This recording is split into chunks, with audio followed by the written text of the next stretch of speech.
الإنسان يقوم ناقص نوم. وهنا نبداو في العلامات النهارية اللي تبدأ من الصباح، نحسوا بها العلامات متاع النهار. من حيث يقوم الصباح يقوم منرفز أولا ما عنده وين يدور الريح، قشطة وربط احنا نقولوا من الصباح يبدأ مغشش، خاطر ناقص نوم. يقولك أنا رقدت قدش من ساعة وقولش عليا ما رقدتش وماذا بيا نزيد نرقد. فما شكون قال لي مرة أنا ماذا بيا نرقد جمعة وما تكفينيش. دونك نقص النوم هذاك يخليه على اعصابه. الصداع الصباحي كيف يقوم براسه، راسه مكوفخ، راسه يوجع، خاطر ناتج على ارتفاع مستوى ثاني اكسيد الكربون في الليل. دونك فما يعمل وجيعة الراس في الصباح.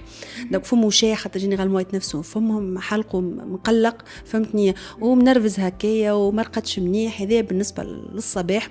وفي بقيه النهار دونك نقص متاع النوم باش ينحسوه بالنعاس، بالافراط في النعاس في اليوم في النهار.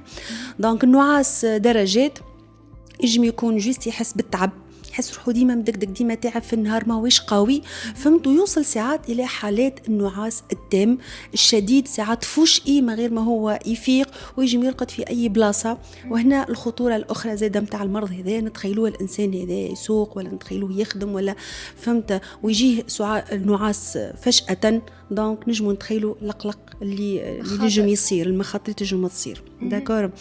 العلامات النهاريه الاخرى، فما تقلب في المزاج كما قلنا من الصباح. في النهار كيف المزاج نتاعو متقلب، كيف يحس زاده اللي هو قلق نفسيا، فما حاله نتاع توتر نتاع قلق تجم توصل حتى الى الاكتئاب. راهو انقطاع التنفس الانسدادي اثناء النوم سبب من اسباب الاكتئاب. هذا عموما هكايا العلامات متاع في النهار اللي زاده كيف يحس روحه ما ينجمش يركز، الذاكره ضعيفه، ما ينجمش يشد برشا حوايج، قله النشاط في الخدمه، ما هوش قوي، ما يخدمش بالباهي.